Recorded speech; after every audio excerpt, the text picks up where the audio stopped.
Rob, we're so excited to have you here today. Thanks so much for joining us on Tech Guys Who Invest. Well, let's have fun, guys. Let's have fun. Kevin, Adam, I really enjoy these things, and let's see if I can add some value to your listeners. Yeah, there's no question you will. So, Rod, Kevin and I are really big mindset guys. And one of the things I love about you is you are a big mindset guy. And I really take a lot from you. I listen to your show and attend your events. And I'd love you to just kind of share with our listeners some of why mindset's so important and some of your thoughts around that. Sure. Well, I learned about it really fairly young. I immigrated to this country when I was 6 years old with my brother Albert, my mother's Vansha, and I immigrated from Holland. I'm Dutch, and we ended up in Denver, Colorado. Didn't have much. In fact, I wore clothes from the Goodwill and the Salvation Army all the way through junior high school, and until I got a job and could buy some decent clothes. And we ate expired food, drank powdered milk. I mean, I remember we had to go to the day-old bread store. And I know other people listening may have had it harder than we did, but I knew I wanted more. And my mom had an incredible work ethic. She babysat kids, so we'd have enough money to eat. And what was cool is with her babysitting money, when I was 14, she bought the house across the street for $30,000 approximately. And then, but when I was 17, she told me it had gone up $20,000 in her sleep. And I'm like, what? I'm getting into real estate. I'm going to be a real estate tycoon. So I went out and got my real estate license, okay, my broker's license. And I didn't make hardly any money when I was 18. I maybe made 8 or 10 grand. My second year, maybe 10 or 12 grand. But my third year, I made over 100 grand. So what happened between year 2 and year 3? And I'm answering your question, by the way, right now. What happened was I discovered mindset, okay? And that truly, that 80 to 90% of your success in anything, any business, including real estate, including entrepreneurship, stock investing, anything that you do, tech, requires mindset, requires a positive attitude and requires, positive mindset, and it's all about your psychology. That's really 80 to 90% of your success in anything. So fast forward to today, I've owned over 2,000 properties, a lot of houses and some apartment complexes, and we just bought 1,000 doors in the last 120 days. Actually, when we close on this one in Sarasota, it'll have been 1,000 in the last 120 days. And in 2006, my net worth went up $17 million while I slept. A little more than my mom's 20,000. But there's a punchline, okay? But let me pre-frame the punchline. So when that happens, that kind of a windfall, people could tend to get a big head. Well, I got a big head, okay? I thought I was a freaking real estate god. I mean, you could barely fit my head through the door. I did the math on it. It's like $8,300 an hour for the whole year. Wow. When you get a big head and you think you're better than you should, God or the universe or whatever you believe will give you a freaking smackdown. Well, that was 2008. I got my butt kicked. Okay, I had what I affectionately call a seminar. It was a $50 million seminar. I lost $50 million, so I lost the 17 and a whole lot more. And it was really hard because I thought I was set for life. I really did. I had 800 houses. I had multiple apartment complexes, and I got my butt handed to me. And so what I enjoy talking about is the mindset that got me there in the first place, and then the mindset that got me back to the success that I enjoy today, got me out from underneath that rock. And if you'd like, if you'll humor me, I'll share something you've already heard, Adam, which is my goal setting workshop at my live events. That's the first thing I do at my workshops. But I'll do a real high level overview real quick so your listeners can do it at home. I mean, but guys, if you're listening, I recommend you take some notes because you're definitely going to want to capture this. So, is it okay? You want me to do that? Yeah, please. Absolutely. Okay. All right. So, pick an hour when you've got a ton of energy, okay? Don't do it right after a meal. Make sure you've got a lot of energy. Make sure that you're well hydrated, and sit down and write down everything you could ever possibly want in life, okay? And I mean, take the lid off your brain. Imagine if you write it down, you're going to get it, which is not outside the realm of reality. So write down all the stuff, the houses. Where do you want houses? Different countries you want houses, the cars, the jet skis, the boats, the planes, whatever it is. In fact, I'm buying jet skis tomorrow. So whatever it is, and write it down. And don't limit yourself. You know, when I was 18, I knew I wanted to live on the beach. There's no beach in Denver, but I knew I wanted to live on the beach. And so I had pictures of palm trees and the beach. And I ended up building this incredible 10,000 square foot, $8 million mansion on the beach, where I owned the beach on one side and we had the bay on the back side. But it was unthinkable when I was 18, but I knew I wanted it. So do the same thing, guys. Don't limit yourself. Write down, I don't care if it's a private island, a jet, whatever it is, write it down, yacht. And don't let the pen leave the paper. I know you have a lot of analytical people that listen to this show. Guys, keep writing. You can scratch it out later, okay? Don't sit and try to analyze whatever you're writing down here, okay? Keep writing. And also, you know, write down how much money you want to make a month from your real estate investments. How, you know, in 3 years, for example, how much you want to make in 10 years. Write down how much money you want in the bank in 3 years and in 10 years. You know, write down the things you want to do. Like I jumped out of a perfectly good airplane a couple of weeks ago. Scared the crap out of me, and I'll never do it again, but it's done. And so what do you want to do? Maybe write a book. Maybe I wrote a book. This gave away 20,000 copies actually. And my team was like, hey, you knucklehead, you're going to make some money on this thing someday. And finally it just went on Amazon. So the physical copy will be available in a couple of weeks. But as you know, Adam, the Kindle copy's been around. Hit bestseller. We messed around with that and hit bestseller list, which was cool. But I digress. What do you want to do? Do you want to learn a foreign language? Do you want to write a book? Do you want to climb a mountain? You know, whatever it is, write it down. So it's not just the stuff. Also write down everything you want to learn in life. Okay. You know, I live in a compound now. It's 6 buildings, beautiful. And one of the buildings, I've got my drum set that my wife bought me, and I've never used it one time. But I'm going to learn how to play the drums. That's why she got it for me, because she knows I love rhythm. I'm going to learn how to fly a helicopter. So, you know, what do you want to learn how to do? Write it down. Learn a foreign language, whatever it is. Then lastly, so it's not just the stuff, okay? This is bigger than that. Also write down who you want to help. You know, maybe you want to help your family, do something for your family. Maybe, you know, children or you know, family. But also maybe you want to do something bigger in the community. Maybe you want to help you know, the elderly or children or animals or the environment or whatever it is. Write it down, okay? So it's everything you want to do, be, or have. Now, when you can't think of another thing, I want you to now put a time limit on each goal, and that makes it real. So put how many years it's going to take you to achieve it. Put a 1, a 3, a 5, a 10, even a 20. But remember this, as human beings, we will overestimate what we can do in a year or a short period of time and massively underestimate what we can do in 10 or 20 years, like that house on the beach I was talking about. So put a time limit on each goal.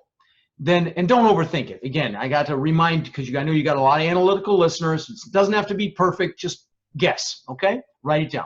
Now, once you've got that done, I want you to pick your number 1 goal. I mean that holy you know what goal, okay, that goal, okay? And write that down and put it on a separate sheet of paper. Now, if there's more than one that's equally exciting, just pick one, because it's not going to matter for what we're going to do next. Then I want you to pick your top 3 one-year goals. Put those on a separate sheet of paper. So now you've got 4 goals on a separate sheet of paper. And this is where most people stop. In fact, most people have never even gotten this far. I mean, you're already ahead at 99% of the world when you've done this, okay? And this is designing your lives, guys. I mean, most people spend more time planning a birthday party or Christmas party than they do designing their lives. So do this. It's so powerful. Because, guys, how are you going to get everything if you don't know what it is? With clarity. Clarity is power. You got to know what the heck it is you want, okay? So anyway, once you've got those 4 goals on a separate sheet of paper, now we're going to do a couple more steps, and they're really important. The goals are important, but they're not nearly as important as why those goals are an absolute must, okay? So you're going to write down why those goals are an absolute must, and you're going to use emotionally charged words, because words are very powerful. So you want to use words that move you emotionally, like incredible and amazing and beautiful, and so you might write so I can show my kids what an amazing life looks like. So I can show my spouse what success looks like, so that we can go travel wherever we want, whenever we want, and bring whoever we want. So we can have freedom. So write down why it's a must, because the why is what's going to drive you. So many of us have limiting beliefs from childhood, or we have fears that are frankly, they're limiting belief systems. And there's a reason belief systems, the acronym is BS, because 99% of them have no basis in fact, but because we had some emotional event happen in our life that that impacted us, we think they're factual, but they're not. But this is the fuel that gets you through that stuff. Okay, many of us are comfortable. We've got a comfortable life when in fact, the comfort zone's a warm place, but nothing grows there. Okay, and I'm sure you've got a lot of people in the tech industry that listen to you that have comfortable jobs, but I got to tell you, there is no job security, my friends. I tell the story in my live event. You heard me show a picture of my dad up on stage, Adam. My dad worked for Continental Airlines for 36 years. Right. And, I mean, he used to have us boys you could tell a Continental plane because it had a gold tail. They used to have a song around that, but they used to and he would, if we saw one of those planes go by, he would make us stop and put our hands over our hearts and look up at that plane. I mean, it was funny, but that's how much he loved the company. And he got laid off. Okay, there is no job security, guys. So that's why this side hustle in real estate is so freaking important. And let me say this to you: if you don't love it, or you don't think you can love it, go do something else or learn to love it, because life is too freaking short to do something you don't love. But anyway, so you've got these 4 goals on a separate sheet of paper. You've written why they're an absolute must for you to achieve, not a should. Now, I also want you to put some pain in there if you don't achieve the goal, okay? Because as human beings, we will do more to avoid pain than gain pleasure. So use that so that I don't feel like a failure, so I don't fail my children, so I don't live a life of regret. And I know that sounds harsh, and it is, but this is the fuel, guys. This is the fuel that gets you to take freaking action and take action on the life you deserve. And build something that truly is secure, not a W-2 job, okay, which isn't, okay? And so put the pain in there as well. I'll tell you, there was a nurse in Australia, a woman named Bronnie Ware, that wrote she was a hospice nurse, and she counseled hospice patients. And she asked them 5 questions. And she asked them what their 5 biggest regrets were in life. You want to know what the #1 regret was?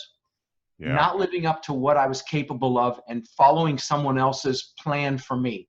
Okay. Wow. No regrets, my friends. And this is the fuel that gets you to get out of your comfort and take freaking action. So once you've got the positive and negative reasons why, there's one more piece, and it's visualizing. So if you'll let me take another minute or 2, Adam, I'll share what I'm talking about with visualization. Please do, please. Awesome. Right. So I didn't know what this was until the movie or the book The Secret came out. I don't know if you've heard of that. And it's about the law of attraction. And I discovered it, and then I was like, holy shit, that's what I've been doing. So when I turned 18, I'm going to give you, well, actually, I'll give you some public examples before I give you my personal examples. So what you want to do is you want pictures of what you want around you. Okay, if you saw the pictures on the walls that I have here, you'd see the things that matter to me now. But a great public example is Jim Carrey, the actor Jim Carrey. When he was flat freaking broke, he wrote himself a check for $10 million, and he put it in his wallet, and he put on there for services rendered. And that's how much. And he used to go up to the Hollywood sign and look at it when he was broke, and that's how much he made for Dumb and Dumber. Okay, another example, Walt Disney. When Epcot Center was built in Disney World here in Florida, Walt had already died. And his brother Roy was at the grand opening of Epcot Center. And this story made the news, or this particular blurb made the news, in that a reporter came up to Roy and said, it's a shame Walt didn't get to see this. And Roy looked at him and said, the only reason you're seeing this is because Walt saw this. Olympic athletes visualize a race before they run it. It's like standard practice now. You must do it, okay? So because it's been proven to enhance their results. Now I'll give you my personal examples of visualization. So again, I didn't really know what I was doing, but when I was 18, I bought a Ford four-door Granada because I wanted a big four-door car because I was going to make money selling real estate, showing houses, okay? I figured that's what you had to have. And this was the ugliest freaking thing you've ever seen. And but it was bench seats, you know, just bone ugly. And so I worked with a guy who really inspired me. He's the guy that I was telling you about that taught me about mindset. And then I spent 20 years following Tony Robbins around the planet. And of course, he's the king of that. But he had 2 Corvettes and he let me drive one. Nice. And that's a critical piece, that experiential piece. If there's something you want, go experience it as closely as you can. If it's a car, go drive it. You know, go test drive it. If it's a house you want, go to an open house of a house like it. But you want to experience it. That experiential piece is important. Now, he let me drive it. And so I'm like, man, this is freaking awesome. I feel so cool and not this bone ugly car that I have. And so I got a picture out of a magazine because there was no internet, hadn't even been thought of yet, of a Corvette. I got a picture of a Corvette out of a magazine and I taped it underside of my visor in that Granada. So you could see every time I got in, I could see it. And within a year or two, I had a beautiful red Corvette. I'm going to give you a couple more examples. Please know that this is not me bragging because this stuff doesn't even interest me anymore. So back then was the TV show Magnum PI. It was about a detective, and the actor was Tom Selleck, and he drove this freaking awesome red Ferrari 308. Okay, yeah. And I thought that was the coolest thing I'd ever seen. So I'm going to get a Ferrari, and I actually got a picture of that Ferrari, put it on the visor of my Corvette, and within a year or two, I had a Maserati look just like it. Last example, and if I'd have been thinking, I would have gone over to one of the other buildings in my compound here and got to show this to you, but I can show you something else in a second. So I'm the guy that always wanted a Lamborghini, okay? I had the posters in my room with the Lamborghini Countach, with the bikini girls and the car washes. And, I had those posters, man. And my son was 9 years old at the time, and he collected models of exotic cars. And I have it over in the other building, and I wish I had it. I could show it to you. But he had a model of the exact same color and style, black Gallardo, that I ended up with that, of course, I wrecked. But this stuff works, guys, okay? In fact, let me show you something. So since we're doing this on video, this is my planner, okay? I use this every day. In the back of this thing are pictures that have been in here for 20 years, okay? The first pictures are my gratitude pictures, okay? Because everything starts from a place of gratitude. So these are my kids when they were young. Then the houses that I wanted. This looks just like the view on the house on the beach that I built that I was telling you about. I had that kind of glass, 10 feet high, 80 feet long, buck glass. This looks like the compound that I have now. Okay, wow, that's cool. I live in a compound now. It's 6 buildings here. We've got a giant main house. We've got a 2-bedroom guest house. I've got family in it right now. We've got a media center that's got a theater room when I can see on my security camera. They're on there watching a movie right now. And next to it's an exercise room. In fact, we're having mirrors put in it today. Conference center. And I mean, a spectacular home. It's like a park. It's 2 acres. And because God's got a sense of humor, I can see my old house that I lost and all the other riffraff across the bay. I literally can see it out my backyard. It's just hilarious. But anyway, because I had freaking pictures, guys, okay, and like other stuff that I have, like watches. I've got, you know, few $100,000 worth of watches that I thought were important at one time, you know, and stupid shit. And the Lamborghini before I ever got it, okay, the Rolls Royce, all this stuff that I got because I had pictures. So listen, I know some of you analytical ones are like, oh, this is a little too floofy for me. Well, your mistake, respectfully, okay? So get the freaking pictures, put them around you, and this stuff will manifest. You can see behind me, you can kind of see my vision boards next to my chair there. Can you see them in the corner? Yeah, I thought that's what that was.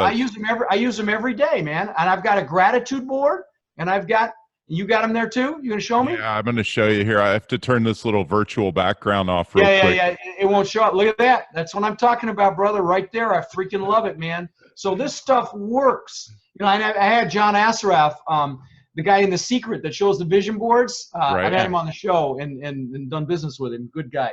But anyway, so guys, that's how I pulled myself out of the dumps. That's how I got the ability to lose 50 million in the first place. And that's what you do. You got to know exactly what it is you want. But this is how I, got out from underneath that rock and built, what I have now. And thank God. And because I knew exactly what I wanted with clarity. Clarity is power. And then I knew why I had to have it. So anyway, hopefully that added a little value. Yeah, awesome. That added a ton of value. Actually, I don't even really know what to follow up there. Well, listen, we can talk real estate till we're blue in the face. I don't think we're going to have enough time today. But the bottom line is this is more important. It really is. When I talk about loving what it is you do and then pushing through fear and limiting beliefs and comfort to get what it is you want, that's the first step in all of this, okay? So, I do 3-day live events, like you said, Adam. You've been to, I know at least one. I don't know, maybe more than one. Yeah. And it's just me for 3 days drinking through a fire hose about multifamily. But I spend a lot of time on this mindset stuff, don't I? Oh man, I love it, Rod. And your events are unbelievable. I mean, I can't believe how much value you give. Thank you. Listen, I'm really glad you said that. The most successful people on the planet are the ones that give the most value. So when you get into this business, like you guys are doing, the fact that you're adding value to people right here, you guys are going to be huge successes because you're adding more freaking value. And so, yeah, my events, I do a lot of mindset stuff, but it's drinking through a fire hose for sure. And you know what I'll do for you guys? If one of you, I've got an event coming up in Baltimore. I don't know when you're going to air this, but it's in September. And it's rodinbaltimore.com. And if somebody puts in the word tech, I'll give them $100 off. Okay. So you guys will get $100 off for any of your listeners if they want to come. All right. Awesome. Yeah. Thanks, Rod. My pleasure. My pleasure. I just got to let me make myself a note to tell my team so I don't forget. But hang on 1 second. Tech code. Okay. Yeah. But let me say one other thing before I forget about goals, because it relates to goals. So, I built that amazing house on the beach, okay? And I call it that testament to my ego, because that's really what it was. It was me proving to the world I was good enough. I needed to show the world I was good enough. And I worked for this thing for, decades, okay? And I'm floating in the pool and this relates to goals. That's why I want to mention it before I forget. I'm floating in the pool about 2 months after I built it. And I'm looking up at this giant home, and this thing is incredible. I mean, spiral staircase up through the middle, giant staircase. On the second floor, there was aquariums that went halfway around the staircase. They were 20 feet long, 10 feet high. I mean, the aquariums alone were like $200,000, okay, to give you an idea of this house, okay? Wow. And waterfall, giant waterfall, the second floor into the pool. The pool's changing colors, has fiber optic lighting. Just magnificent home, okay? I could go on and on. I could lay in bed, look left and see the beach, look right and see the bay. It was a Gulf to Bay property. Anyway, 2 months after I built it, I'm floating in the pool at night, changing colors. My family's inside sleeping, looking up at this thing, and I should be incredibly proud, and I got incredibly depressed. And I'm like, what the hell? I just achieved success by unbelievable 100x society standards, and I'm depressed? What is going on? Well, when I look back on it, I realized there were two things happening, and I want to share them both with you. One is you should never achieve a big goal without having other goals lined up behind it, because you need a vision for the future. In fact, one of my coaching students just retired from his core job because he's kicked ass with multifamily investing. And we had this conversation because he's in that place right now too. You've got to have other goals lined up, because like the good book says, without a vision, the people perish. You have to have a vision for the future. And I didn't have a vision for the future. So that's one thing that was going on.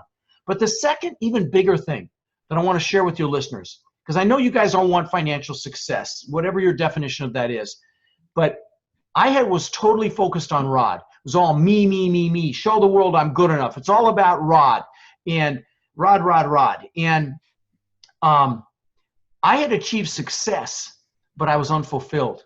Tony Robbins calls it the science of achievement versus the art of fulfillment. And so I bought some books actually, and one of them was Tony's book. And if you ever have an opportunity to see him, just go freaking do it while he's still speaking. Trust me, you'll thank me. He just had an event this last weekend, I think in Dallas, killed it like he usually does. But anyway, I went and saw him 20 years ago, okay? And changed my life on all kinds of levels. But the big thing I want to share with you today was he fed families for the holidays. He does what he calls a basket brigade. And he's done tens of millions now. I mean, it's just, he's got a heart as big as Rhode Island. And I'm like, that's really cool. And I'd always focused on me. I'm like, you know what? Giving back sounds cool. Sorry, guys, my alarm went off. I don't know why. Anyway, giving back, that's really cool. So I went home and I fed 5 families that year for Thanksgiving. My brother and I did. We got boxes of food. We went to a church, said, who really needs help? And we got 5 families. We delivered to those 5 families. 3rd family changed my life. So we go up to the house and we had frozen turkey for the dinner, and we had the pan to roast it in. If they didn't have a pan, we had toys for the kids. We found out if they had kids. And we get up to the door of this 3rd house, and it's a crap. I mean, just I try not to use profanity, but it's Class D. It's a nasty house, okay? And 1 bedroom with 5 kids, okay? She comes out, the mom comes out, single mom, dad's gone. Single mom comes out, she sees the food, she starts crying. Kids come out, several of them start crying. I start crying. I'm hooked. And I'm blessed to say now, in the last 20 years, I've fed 65,000 children for the holidays here in Sarasota and Bradenton, Florida. Wow. We've done 10,000, actually close to 20,000 backpacks. We're doing a backpack brigade here in just a month or so for school. We're giving 1,500 backpacks filled with school supplies to area kids. We've done that for years. Done, probably close to 20,000 teddy bears that we give to the local police departments for their officers to keep in a vehicle if they encounter a child that's been traumatized. And that has given my life a richness you cannot imagine. So my last point to make to your listeners is success without that is not success, okay? You have to give back in some fashion. You don't have to do anything as big as I did, but do something to give back if you're not already. Because I'll tell you, I've interviewed guys on my show, billionaire, millionaires, that I can tell are exactly like I was back then, totally focused on themselves, don't care about anybody else, and I feel sorry for them. Yeah. I recognize it because it was me, okay? And I feel sorry for them because they're totally focused on themselves instead of giving back. So if you're listening, success is not success without that component. Make sure you incorporate that component. Wow. Yeah. That's all I got. Drop awesome, the mic, man. That's amazing. Oh, thanks. And cut.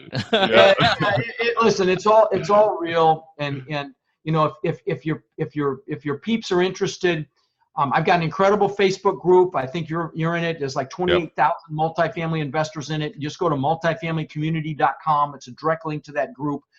You are the 5 people you hang around with, so make sure that you're around people that want more, that'll hold you to a higher standard. I actually a big believer in masterminds. I've got my mastermind here in Denver next week. Really excited about this. About $5 billion in assets represented in that group. Because rising tide lifts all ships. You want to be around people that are making stuff happen. If you can come see me at one of my events, I promise you'll be glad you did. If you go to that multifamily community and put in the word boot camp and see what other people have said, unsolicited, there's hundreds of glowing testimonials. I could testify. You can testify. All right. Yeah. So, and then, I also have incredible free resources at my website.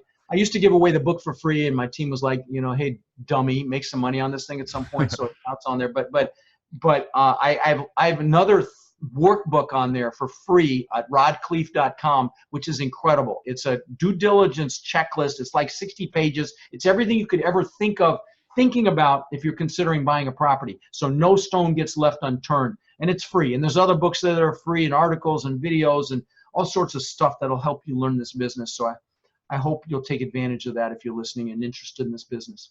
Yeah, that's amazing. And Rob, what was the URL again, just to make sure we got that? It's rodkhleif.com, RODKHLEIF as in Frank.com. I've got my podcast episodes that are on video just like yours are.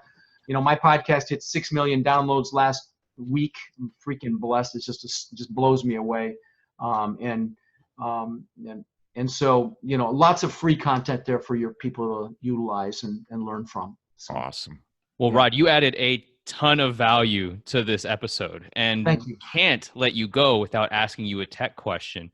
So, which piece of tech, not to be, I guess, pessimistic here, but which piece of tech is giving you the biggest headache in your life today?